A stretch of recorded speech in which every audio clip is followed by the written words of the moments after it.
శుక్లాంబరధరం విష్ణుం శశివర్ణం చతుర్భుజం ప్రసన్నవదనం ధ్యాయేత్ సర్వవిఘ్నోపశాంతయే. వందే గురుపదద్వంద్వమవాంగ్మానసగోచరం రక్తశుక్లప్రభామిశ్రం అతర్క్యం త్రైపురం మహః. నారాయణం నమస్కృత్య నరం చైవ నరోత్తమం దేవీం సరస్వతీం వ్యాసం తతో జయముదీరయేత్.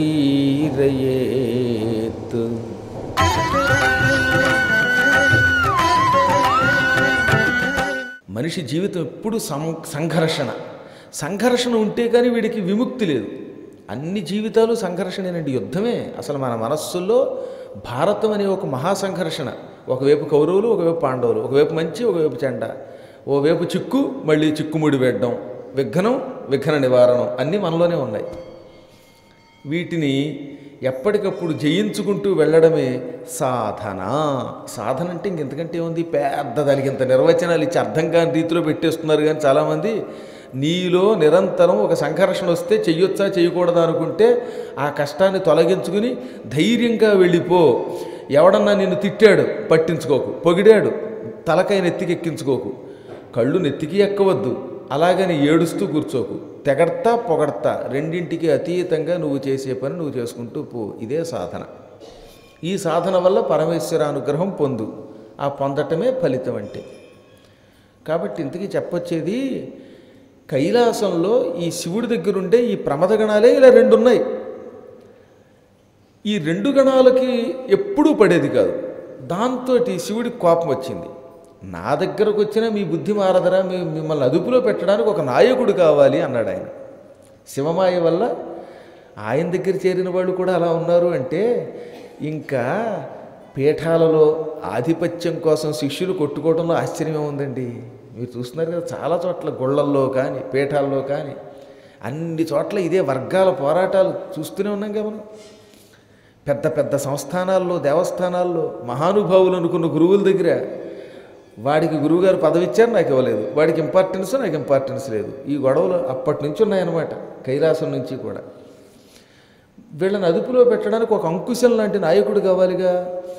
అందుకని శ్రీ మహావిష్ణువుని పిలిచి, బ్రహ్మని పిలిచి, నారదాదులందరి సమక్షంలో ఈ విఘ్నగణాలని అదుపులో పెట్టడానికి ఎవడు సమర్థుడు అని అడిగాడు. నేను చెబుతానండి అన్నాడు నారదుడు. నువ్వే చెప్పు అన్నారు లోక కళ్యాణం కోసం పరమేశ్వరులు. మీ అబ్బాయిలు ఇద్దరూ గొప్పవాళ్ళే కదండి, మళ్ళీ బయట వాళ్ళని పెడితే ఇబ్బంది వస్తుంది. కాబట్టి గణపతినో కుమారస్వామినో ఇద్దరిలో ఎవరో ఒకరిని, మళ్ళీ ఇక్కడికి ఇద్దరిలో ఎవరో ఒకరిని, ఎవరు బలవంతులో, ఎవరు వేగంగా ప్రయాణిస్తారో, ఎవరి కంఠంలో మాధుర్యం ఉంటుందో, ఎవడు దేవతలందరికీ నాయకుడు కాగలడో వాడికి ఈ ఆధిపత్యం ఇవ్వకూడదా అన్నాడు. నారద, కొంప ముంచావు కదటయ్య, మళ్ళీ ఇద్దరిలో ఎవరు గొప్పవాడు అని ఆ ఇద్దరికి మధ్యలో పెట్టావు నువ్వు. ఏదో ఫలానవాణ్ణి చేసేయంటే తగాద ఎప్పుడు రాదు. ఇద్దరిలో ఎవడు గొప్పవాడు అనగానే ఇప్పుడు ఇక్కడ వేదిక మీద ఉన్న వాళ్ళని మీరు మాట్లాడండి అంటే వాళ్ళు ఏమనుకోరు. మీలో ఎవరు గొప్పవాడో వాళ్ళు వచ్చో పని చేస్తాను చెప్పండి అంటే తనకు తెచ్చిపోతారు. అదనమాట మూడే పెట్టడం అంటే. ఇప్పుడు ఇలా పెట్టేవేమిట్రా నాయన అంటే, నాకు తోచింది చెప్పాను స్వామి, అయినా ఘటన సమర్థులు, మీ మాయ ముందు మేమెంత అన్నాడు నారదుడు. అనగానే కుమారస్వామి లేచి నేను వీరుణ్ణి అన్నాడు. గణపతి నేను ఇంకా వీరుణ్ణి అన్నాడు. ఇద్దరూ కాసేపు వాదించుకున్నారు. ఎందుకు వచ్చింది ఈ గొడవ, నిర్ణయం కూడా నువ్వే చేసేయి అన్నాడు నారదుడిని ఆయన. భూమండలం చుట్టూ మహావేగంగా 3 మార్లు ప్రదక్షిణ చేసి ఎవడొస్తాడో వాడికి పట్టాభిషేకం చేసేయండి, గాణాధిపత్యం ఇచ్చేయండి అన్నాడు నారదుడు. ఓ ఇదెంత పని అని వెంటనే కుమారస్వామి వారు మంచి నెమలెక్కేసి ఝామ్మని ఆకాశంలో ఎగిరిపోయాడు. ఆయనకి ఇంకా రైలు అక్కర్లేదు, బస్సు అక్కర్లేదు, ఇమ్మిగ్రేషన్ అక్కర్లేదు, విమానం అక్కర్లేదు, ఆయన విమానంలో ఆయన వెళ్ళిపోయాడు. ఇప్పుడు గణపతికి వచ్చిన ఇబ్బంది, ఆయనకు అసలే బొజ్జ, దానికి తోడు సభ చూస్తే లజ్జ. వాహనం చూస్తే ఎలక, ఎలా పరిగాణం చేయటం మరి? అందుకని నాన్నగారు ఏమిటండి ఈ పరీక్ష అంటే, నాన్నగారు కిక్కురు మనకుండా భార్యతో పాటు కళ్ళు మూసుకుని సమాధిలోకి వెళ్ళిపోయాడట. తండ్రి కదా, పక్షపాతం ఉండకూడదు, అందుకని సమాధిలోకి వెళ్ళిపోయాడు. వెంటనే ఈయన పక్కనున్న విష్ణువు దగ్గరికి వెళ్ళి, స్వామి మా తమ్ముడు గారు ఎగిరిపోయారు ఆకాశంలో, వాడు గ్యారంటీగా 3 ప్రదక్షిణలు చేసి ముందు వచ్చేస్తాడు, నేను ఎగరలేను కదా, నా సంగతి ఏమిటన్నాడు. నాయన ఆయన బలాన్ని ఉపయోగించి వెళ్ళాడు, నువ్వు బుద్ధిని ఉపయోగించకూడదా అన్నాడు ఈయన. అంటే ఏమిటన్నాడు మళ్ళీ ఈయన, కొన్ని పనులు తెలివితేటలతో చెయ్యాలి, కేవలం ధనంతో బలంతో చెయ్యలేము. తల్లికి తండ్రికి ప్రదక్షిణ చేస్తే భూప్రదక్షిణ చేసిన పుణ్యం అని ఋగ్వేద సంహిత చెబుతోంది. ఎదురుగుండా మీ అమ్మగారు నాన్నగారు ఉన్నారు, పైగా వాడు మామూలు వాడు కాదు, సమస్త లోకాలు కడుపులో పెట్టుకున్నవాళ్ళు. చేసేవయ్యా అన్నాడు ఈయన. వెంటనే నేను భలే చమత్కారం చెప్పావు స్వామి అని తల్లిదండ్రుల చుట్టూ 3 సార్లు యాని కాని చపాప అని జన్మాంతర కృతాని చ తాని తాని ప్రణశ్యంతి ప్రదక్షిణ పదే పదే అన్నాడు. ఈ మధ్యన పురోహితుడు ప్రదక్షిణ పదే పదే అంటే పదే పదే చేతిలో పెట్టేసి అది ప్రదక్షిణ అన్నట్ట. మామూలు దక్షిణ కాదు, అది ప్రదక్షిణ, ప్రకృష్టమైన దక్షిణ, నా దక్షిణ పదే పదే అని. పదే పదే అంటే వాడికి తెలియక 10 రూపాయలు పెట్టాడు. పదే పదే అంటే అది కాదు, 10 × 10 పదే పదే, కాబట్టి 10 బదులు 100 అయ్యా. మళ్ళీ పదే పదే అన్నామంటే 100 బదులు 1000, 1000 బదులు 1,00,000 అన్నాడు ఆయన. ఏం చేస్తాం, వారి వారి తెలివితేటలు బట్టి అవి నిర్వచనాలు. మొత్తం మీద ప్రదక్షిణ చేసేసాడు ఈయన. చేసి తల్లిదండ్రుల దగ్గరికి వెళ్ళి నాకు పట్టాభిషేకం చేయండి అన్నాడు. ఏం పట్టాభిషేకం, నువ్వు ఇక్కడే కూర్చున్నావు కదా, మీ తమ్ముడు చూస్తే మయూర వాహనం మీద చకచక వెళ్ళిపోయాడు, నువ్వు ఇక్కడ కూర్చున్నావు ఏమిటంటే, నాన్న శాస్త్రాలైనా తీసి పక్కన పెట్టేయండి, లేదా నాకు పట్టాభిషేకం చేయండి. శాస్త్ర ప్రకారం తల్లిదండ్రులకి ప్రదక్షిణ భూప్రదక్షిణతో సమానం.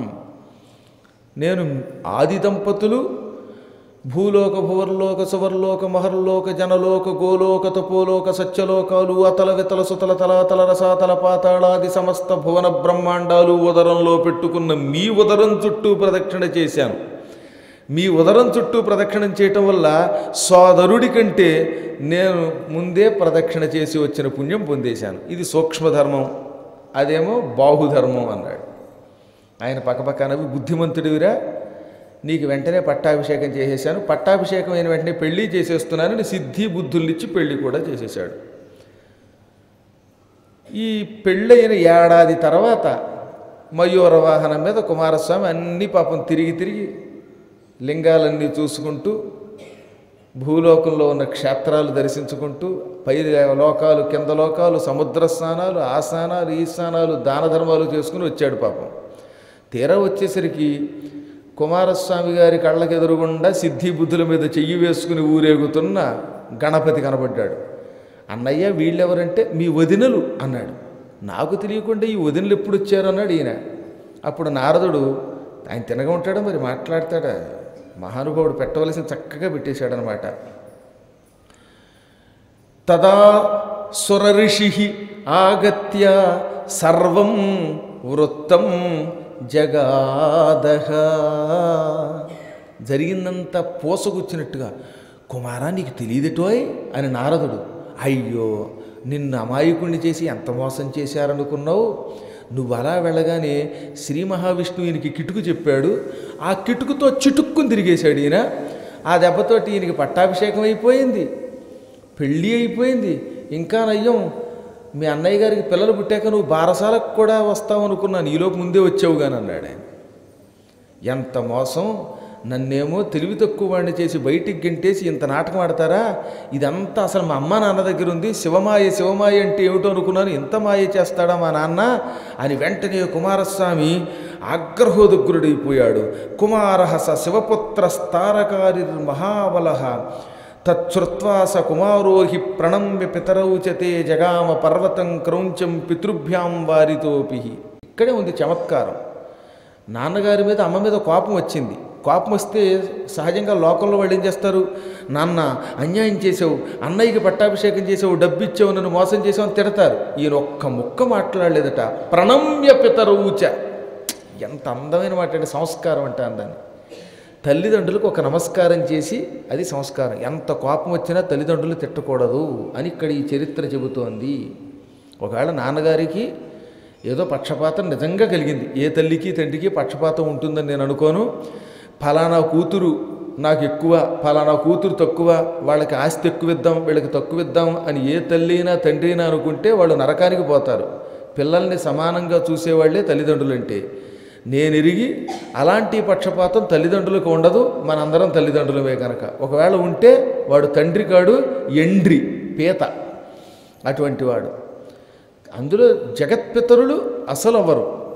అందువల్లే కోపం తెచ్చుకున్నాడు, కానీ తల్లిదండ్రుల్ని తోలనాడలేదు. తోలనాడక నమస్కారం ఇలా చేసి నేను వెళ్ళిపోతున్నాను అన్నాడు. అదేమిటి నాయన, ఎందుకని అడగద్దు, నేను వెళ్ళిపోతున్నాను. వెనకే నారదుడు వచ్చి, ఎందుకు వెళ్ళడండి ఆయన అలా బయటికి పంపి గణపతికి పట్టాభిషేకం చేశారని ఈయనకి తెలిసిందా గిల్లేవా అన్నాడు శివుడు. ఏమండి మరి నేనేం చేయనండి, నన్ను అడిగాడండి, చెప్పకపోతే అసత్య దోషం వస్తుంది కదా అన్నాడు. నారద మా కొంపలు ముచ్చుతున్నావు కదా బాబా, అసలు ఈ గొడవంతటికి మూలకారకుడు అన్నట్ట. అంతా శివమాయ అన్నాడు మళ్ళీ ఆయన. నారదుడు ఎంత తెలివివాడో చూసారా. సర్వం శివమాయా ప్రభావం. నిజంగా ఇదంతా శివమాయగా అయితే లోకశ్రేయస్సు కోసం ఆ పరమేశ్వరుడు ఒక నాటకం ఆడుతున్నాడు. లేకపోతే ఆయన కొడుకులకి తగాదా ఏమిటి, శివుడి మాయలో కుమారస్వామి గణపతి పట్టం ఏమిటి, వాళ్ళు అతీతులు వీటికి. కానీ మనల్ని అనుగ్రహించాలి కనుక ఈ పని చేస్తారు. నిజంగా ఒక్క విషయం గుర్తుపెట్టుకోండి, ఆనాడు ఈ తగాదా రాకపోతే, కుమారస్వామి తండ్రి మీద అలిగి అక్కడి నుంచి వెళ్ళకపోతే, ఇవాళ మనకి ఆంధ్రప్రదేశ్లో మొత్తం దక్షిణ భారతంలో రెండు జ్యోతిర్లింగాలు ఉన్నాయి. ఒకటి తమిళనాడులో రామేశ్వరలింగం, ఒకటి ఆంధ్రాలో శ్రీశైల మల్లికార్జున లింగం. ఈ 2 జ్యోతిర్లింగంలో తెలుగు వాళ్ళకి ఈ జ్యోతిర్లింగం దక్కేదా? అది లేకపోతే మనం ఎలా తరిస్తాం? మనల్ని తరింప చేయడానికి పరమాత్మ ఒక్కొక్క స్థానంలో ఒక్కొక్క లింగ రూపంలో వెలిసి తద్వారా దగ్గరగా ఉండి ఆకర్షించి అనుగ్రహించడానికి ఆడిన నాటకం. కాకపోతే ఆయన ఏమిటి, ఈ పిల్లల మధ్యలో తగాదా ఏమిటి, ఈ చిక్కులు ఏమిటి, విడదీయడం ఏమిటి, ఇదంతా లీల. అందుకే దానికి శివమాయ. తండ్రి మీద అలిగి కుమారస్వామి వెంటనే భూలోకానికి వచ్చేశాడు. ఎక్కడికి? క్రౌంచ పర్వతానికి వచ్చాడు.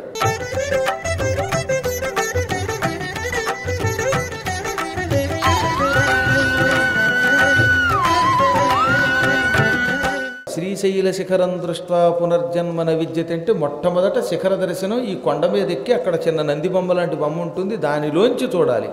తర్వాత రెండవ శిఖర దర్శనం, గుళ్ళో కలశములు కింద ఉన్నటువంటి కొలనులో కనపడతాయి, అవి కూడా చూడాలి. కుమారస్వామి కైలాసాన్ని విడిచిపెట్టి శిఖర దర్శనం దగ్గరికి వచ్చాడనమాట. అందుకే అక్కడ కుమారస్వామికి గుడి ఉంది చూసారు. ఎప్పుడు కూడా అక్కడ సుబ్రహ్మణ్య స్వామి వల్లీ దేవసేనా సమేతుడై ఉంటాడు. అది క్రౌంచ పర్వతం. అక్కడికి వెళ్ళి తల్లిదండ్రులు, నాయన కుమార నువ్వు వెళ్ళిపోతే మేము చూడకుండా ఉండలేం అని పుత్ర వ్యామోహంతో వద్దని వారించినా వినిపించుకోకుండా వారి నుంచి దూరం అయిపోయాడు. వారించినా వినకుండా అక్కడికి వచ్చి మకాం పెట్టేశాడు. పితృదేవతలకు ఎప్పుడు పిల్లల మీద ప్రేమ ఎక్కువ. పిల్లలంటే కోపగించి నీ మొహం చూడమని వెళ్ళిపోతారు, కానీ తల్లిదండ్రులు చూడకుండా ఉండలేరు. అందుకని కుమారస్య వియోగేన తన్మాతా గిరిజా యదా దుఃఖితాసీత్ తదా శంభుః తామువాచ సుబోధకృత్. కుమార అని తల్లి చాలా ఏడ్చింది, కళ్ళమ్మట నీళ్లు పెట్టుకుంది. ఆవిడ ఏడుస్తూ ఉంటే శివుడు దగ్గరకు వచ్చి, పార్వతి నువ్వు కూడా లౌకిక ప్రాణుల్లా కొడుకా అని ఏడుస్తావు ఏమిటంటే, అలా అంటారేంటండి, పుట్టినప్పుడే దూరంగా అయిపోయాడు నాకు తెలియకుండా. నేను గర్భవతినై పిల్లవాడికి అందామంటే ఈ దేవతలు దిక్కుమాలిన వాళ్ళు వచ్చి మీ వీర్యం అడిగి పట్టుకుపోయారు. అదేదో మీరు గంగలోంచి రెల్లుగడ్డిలోకి వెళ్ళిపోయింది, ఆ రెల్లుగడ్డిలో పుట్టాడు. పోయి పుట్టాక తెచ్చి పెంచుకుందామంటే దేవతలకి సేనాధిపతిగా పంపారు. దేవసేనానిగా తారకాసురుణ్ణి చంపాక మళ్ళీ ఇక్కడికి తీసుకొచ్చి పెళ్లి చేద్దామంటే మళ్ళీ ఈ నారదుడు వచ్చి అన్నదమ్ముల మధ్య తగాదా పెట్టాడు. ఎప్పుడూ ఈ చిన్న కొడుకు నాకు దూరంగానే ఉంటాడు. తల్లికి ఈ చిన్న కొడుకు మీద ఎందుకో కొంచెం ప్రేమ ఎక్కువట. పెద్ద కొడుకైనా చిన్న కొడుకైనా సమానమే, కానీ పెద్ద కొడుకు దగ్గరే ఉండేవాడు, చిన్న కొడుకు దూరంగా వెళ్ళిపోయాడు. తన దగ్గర ఉన్న పిల్లల కంటే దూరంగా ఉన్న పిల్లలు ఎలా ఉన్నారో అనిపించడం సహజం కదా, ఎందుకంటే కళ్ళకు కనపడ్డ కనుక. అందుకని వాడంటే బెంగండి, నేను వాడిని చూడకుండా ఉండలేను బాబోయ్ అనగా శివుడు వెంటనే దేవతల్ని ఋషుల్ని, కొడుక నీ కోసం ఏడుస్తోందిరా నాయన కుమార వచ్చేయమంటే నేను రాను అన్నాడు ఆయన. మళ్ళీ మళ్ళీ బతిమాలితే నేను రాను. చెప్పా కదా, ఒక్కొక్కప్పుడు లోకశ్రేయస్సు కోసం అలా అలుగుతారు పిల్లలు కూడా. చివరికి పార్వతి, కొడుకు మనల్ని చూడ్డానికి రాకపోతే మనం కొడుకుని చూడ్డానికి వెడదాం అన్నాడు ఆయన. ఇది తెలిసింది కుమారుడికి. మీరు కనుక ఇక్కడికి వస్తే ఈ స్థానం మారి ఇంకో చోటకి పోతానన్నాడు. ఒకవేళ మీరు నన్ను చూడ్డానికి ఇక్కడికి వచ్చారనుకో, ఇక్కడ సుఖంగా ఉంటున్నాను, ఈ ఊరు వదిలి ఇంకో ఊరు పోతాను, అక్కడికి వస్తే ఇంకో చోటకి పోతానన్నాడు. ఇది పెద్ద చిక్కు. కొడుకు రాడు, ఒకవేళ వీళ్ళు పెడితే అది వెకేట్ చేసి వెళ్ళిపోతాట, అడ్రస్ కూడా ఇవ్వకుండా సెల్ ఫోన్ స్విచ్ ఆఫ్ చేసుకుని. ఎలా మరి? అందుకని వెంటనే శివుడు మహానుభావుడు ఒక ముసలాయన వేషం వేసుకున్నాడు. బాగా గెడ్డాలు వేషాలు నెరిసిపోయి కదలలేక కర్ర చేతిలో పుచ్చుకుని టిక్కు టిక్ అనుకుంటూ వచ్చాడు. వృద్ధ మల్లికార్జునుడు అంటారు. అందుకే ఎప్పుడు కూడా శ్రీశైలం వెడితే ముందుగా మనం చూడవలసింది వృద్ధ మల్లికార్జునుడిని. ఆ రూపంలో అక్కడికి వచ్చి, ఇప్పుడు ఆ వృద్ధ మల్లికార్జునుడి గుడి ఉంది చూసారా, దాన్ని కామధేనువు తొక్కింది, అందుకే చిన్న చిన్న ముక్కల కింద కనపడతాయి అవి, నొక్కుకుపోయి అక్కడ మకాం పెట్టాడు. పూర్వం అదంతా అడవే కదా, ఇప్పుడంటే గుడి కట్టారు, కానీ ఆ అడవిలో చెట్టు కింద అక్కడ మకాం పెట్టి అక్కడి నుంచి సరదాగా వెళ్ళి ముసలాయన అతి కష్టం మీద ఎక్కుతున్నట్టుగా క్రౌంచ పర్వతం దగ్గరికి వెళ్ళి కొడుకుని చూసి మళ్ళీ అక్కడికి వచ్చేసేవాడు. ఈ హడావిడిలో తన కొడుకుని తాను చూచి సంతోషం పొందుతున్న ఈ తండ్రి గారు పార్వతి విషయం మర్చిపోయాడు. అసలు పార్వతి కోసం వచ్చాడు ఆయన. మా అబ్బాయి ఎంత అందంగా ఉన్నాడు, ఎంత అందులో కుమారస్వామి చాలా అందంగా ఉంటాడండి. కొంతమంది ఏమిటో తెలియదు కానీ చూసే కొద్దీ చూడాలనిపిస్తారు, వాళ్ళ మొహాల్లో ఆకర్షణ ఉంటుందన్నమాట. కొంతమంది మొహాలను ఎప్పుడు చూసినా విసుగ్గానే ఉంటుంది, ఆ మొహంలోనూ ముట్టముట్లు ఉంటాయి, సంతోషం ఉండదు, ఎప్పుడు మంచి వస్తారు, అసలు నవ్వే ఉండదు, దరిద్రపు మొహాలు అని నేను అనలేదు, పురాణాల్లో చెప్పారు. మళ్ళీ నేను అన్నారనేవారు. ఆయన ముఖం ప్రసన్నంగా ఉంటుంది అయ్యో కుమారుడిది, అందుకని ఆ వ్యామోహంలో కబురు పెట్టలేదు. పార్వతీదేవి, ఏమండి ఇదేంటండి మీరెక్కడ కూర్చున్నారు రారేమంటే, పార్వతి నువ్వు వచ్చావంటే నిన్ను గుర్తుపెట్టేస్తాడు, అతన్ని చూడ్డానికి నేను ఒక చమత్కారం చేస్తాను, అప్పటిదాకా నువ్వు రాకు అన్నాడు. సరేనంది ఆవిడ. ఈ వృద్ధ మల్లికార్జునుడు కొద్ది రోజులు ఇక్కడ ఉండగా ఒక రోజున మహాభయంకరుడైన అరుణుడు అని ఒక రాక్షసుడు పుట్టాడు భూలోకంలో. వాడు బ్రహ్మ కోసం తపస్సు చేశాడు. వాడు ఎర్రగా చింత నిప్పు లాంటి కళ్ళతో ఉండేవాటి అరుణాసురుడు. వాడు బ్రహ్మ కోసం తపస్సు చేయగానే బ్రహ్మగారు ప్రత్యక్షమై ఏం వరం కావాలో కోరుకోమన్నాడు. నాకు చావు లేకుండా వరం కరుణించు విరించి నీ గురించి తపస్సు చేశాను కనుక అన్నాడు ఆయన. ఇది కుదరదనైనా, పుట్టాక ప్రతివాడు చావక తప్పదు. మృత్యుర్ జన్మవతాం వీర దేహేన సహజాయతే అద్యవాబ్దశతాంతేవా మృత్యుర్వై ప్రాణినా ధ్రువం.